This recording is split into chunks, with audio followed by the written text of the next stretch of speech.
कहानी शुरू करने से पहले अगर आपने हमारे चैनल को अभी तक सब्सक्राइब नहीं किया तो सब्सक्राइब कर लीजिए और बेल आइकन दबा दीजिए।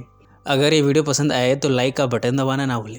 इस फिल्म की शुरुआत होती है जूडी से। फिलहाल वो न्यूयॉर्क में रहती है, पर उसके अंदर इस सोसाइटी को लेकर डर बहुत है। वो डरी डरी से रहती है, पर उसका सपना है कि एक दिन वो सक्सेसफुल एक्ट्रेस बने। उसका एजेंट है मरे। मरे की हेल्प से उसे एक ऑडिशन मिला है, और वो भी क्विंटन के साथ। क्विंटन एक मशहूर फिल्म मेकर है।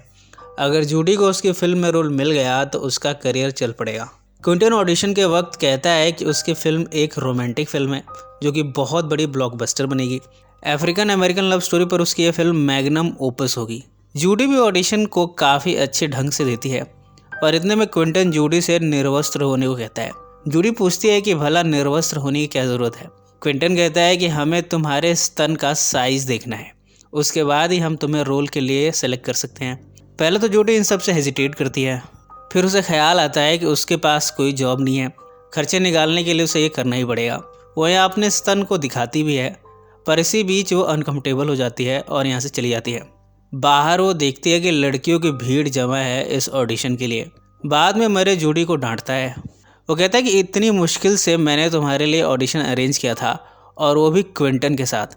अब मरे ने जूडी को अपनी हर ऑडिशन की लिस्ट से निकाल दिया है। बाद में जूडी की एक्टिंग कोच भी उसे डांटती है। वो कहती है कितनी मुश्किल से तुम्हारे लिए इतने बड़े फिल्म मेकर की अपॉइंटमेंट दिलाई थी, और तुमने उसे भी गंवा दिया। इस तरह जूडी की कोच ने भी उसे अपनी सर्विसेज से ड्रॉप कर दिया है।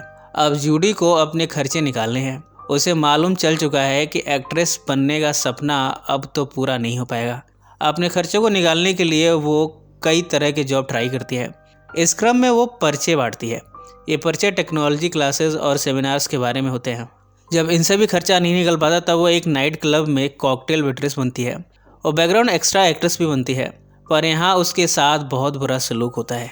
अब वो पार्ट टाइम में नाइट क्लब में जॉब करती है। एक शाम वो न्यूज़पेपर में ऐड देखती है जो कि फ्रेंडली फ़ोन लाइन के बारे में है। और सबके सामने तो इसे नहीं ले सकती, तो वो ऐसा प्रिटेंड करती है कि इससे वो टिश्यू के तौर पर इस्तेमाल कर रही है। बाद में उसे चुपके से अपने पर्स में डाल लेती है। यह एडवर्टीजमेंट एक कॉल सेंटर के बारे में है जो कि फ़ोन पर संभोग की सर्विसेज देता है। जूडी यहाँ फ़ोन लगाती है। इसके बाद वो अपने नए बॉस से मिलती है, लिली से। लिली जूडी का टेस्ट लेती है और उसे पॉजिटिव रिस्पॉन्स देती है। जूडी ने इंटरव्यू क्लियर कर लिया है। इसके बाद जूडी और भी तरह की कंपनीज में इंटरव्यू देती है।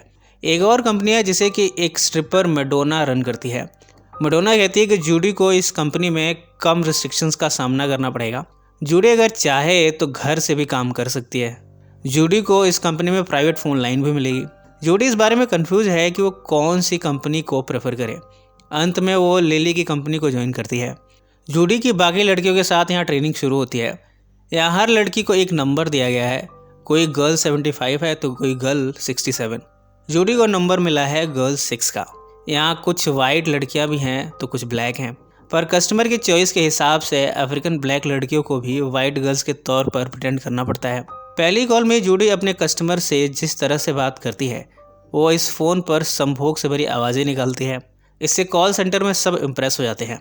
अब धीरे धीरे यहाँ जूडी की साख बढ़ने लगी है। इन सब में जूडी की अपने एक्स बॉयफ्रेंड वॉशिंगटन से दोस्ती है। वॉशिंगटन क्लेप्टोमैनियाक है, यानी उसे चीज़ें चुराने की बीमारी है। वो जहाँ भी जाता है कुछ न कुछ चुरा लेता है, चाहे उसे उसकी ज़रूरत हो भी या ना हो। जूडी से मिलकर वो उसे सिड्यूस करता है। इसके बाद दोनों यहाँ संभोग करते हैं।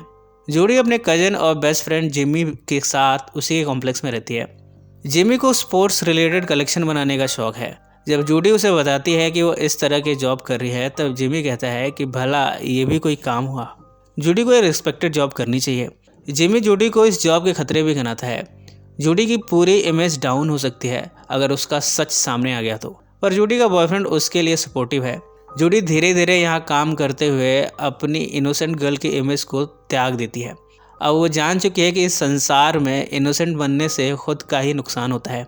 अब वो काफ़ी बोल्ड हो गई है। उसके एटीट्यूड और पर्सनालिटी में काफ़ी चेंजेस आ गए हैं। अब वो पहले जैसी डरपोक नहीं रही। जूडी की बात अक्सर एक कस्टमर से होती रहती है। इसका नाम बॉब है। बॉब जब भी फ़ोन करता है हमेशा जूडी से ये बात करने की इच्छा जाहिर करता है। कंपनी भी बॉब की कॉल जूडी को ट्रांसफ़र कर देती है। अब तो बॉब का नाम भी इस कॉल सेंटर में बॉब रेगुलर हो गया है। जूडी उसे लवली के नाम से बात करती है। ये नाम उसने बॉब के लिए स्पेशली रखा है। बॉब बताता है कि वो एरिज़ोना से है। वो पास के बिल्डिंग में रहता है। कुछ समय के लिए वो यहाँ आया हुआ है। दोनों एक आइलैंड पर मिलने की प्लानिंग करते हैं। जूडी यहाँ पहुंचकर बॉब का इंतजार करती है, पर बॉब यहाँ नहीं आया। उदास होकर जूडी अपने ऑफिस चली आती है। इस बार जूडी को एक शख्स ने कॉल किया है और उससे काफ़ी रूड तरीके से बात की है। वो जूडी को गालियाँ भी देता है। लिली इस कॉल को सुनती है और उस शख्स को ब्लॉक कर देती है, पर इसके साथ ही वो जूडी को भी वार्न करती है कि जूडी को इतने पोलाइट तरीके से बात नहीं करनी चाहिए, मर्द इसका फ़ायदा उठाते हैं। इसके बाद वो शख्स दूसरे नंबर से जूडी से कनेक्ट करता है और उसे काफ़ी बुरे भले शब्द कहता है। इन सब से जूडी काफ़ी गुस्सा होती है। गुस्से में वो यहाँ काफ़ी कुछ कह जाती है। मजबूरन लिली को उसे फायर करना पड़ा। लिली कहती है कि हम तुम्हें कुछ समय के लिए फायर कर रहे हैं, तुम्हें अपने आप पर, अपने बिहेवियर पर काम करने की ज़रूरत है। जूडी अब दूसरे ऑफ़र को एक्सेप्ट करती है जिससे कि मैडोना ने ऑफ़र किया था। वो यहाँ काम करना शुरू करती है। उसे एक प्राइवेट लाइन दे दिया गया है। अब वो अपने कस्टमर्स को संभोग से भरी आवाज़ें निकाल कर सुनाती है। इससे उसके पास कॉलर्स की संख्या दिन पर दिन बढ़ती जाती है। पर यहाँ भी उसे उसी कॉलर का फ़ोन आया जिसकी वजह से जूडी को गुस्सा आया था। और यहाँ जूडी को वेश्या कहकर बुलाता है, उसे काफ़ी अपमानजनक शब्द कहता है। वो कहता है कि उसे अच्छी तरह बताए कि जूडी कहाँ रहती है। ये सब सुनकर जूडी डर जाती है। जूडी गुस्से में उसे फटकार लगाती है। जूडी का गुस्सा सुनकर उस कॉलर को सेटिस्फेक्शन मिली है। इन सब के बाद जूडी जिमी के पास पहुंची है। अब उसने इस करियर को छोड़ने का फैसला किया है। वो अब लॉस एंजलिस जाना चाहती है, फिर से अपने एक्टिंग करियर को परस्यू करने के लिए। वो अपने एक्स बॉयफ्रेंड से मिलकर अपने फैसले के बारे में बताती है। अब वो लॉस एंजलिस पहुंची है। यहाँ भी जब वो ऑडिशन के लिए जाती है तब उसे अपने सामने वाले के साथ चुंबन क्रिया करना पड़ता है।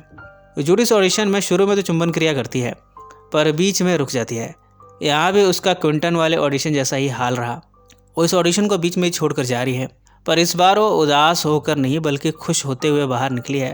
वो historical Hollywood walk of fame से गुजरती है, पर अब उसे कोई दुख नहीं है। उसने डिसाइड किया है कि वो खुद के खर्चे के लिए कुछ ना कुछ जॉब तो कर ही लेगी, पर वो किसी से नहीं डरेगी। उसके इन सभी अनुभवों के साथ ही ये फिल्म समाप्त हो जाती है। सो फ्रेंड्स, फिर मिलेंगे ज़िंदगी के किसी नए मोड़ पर।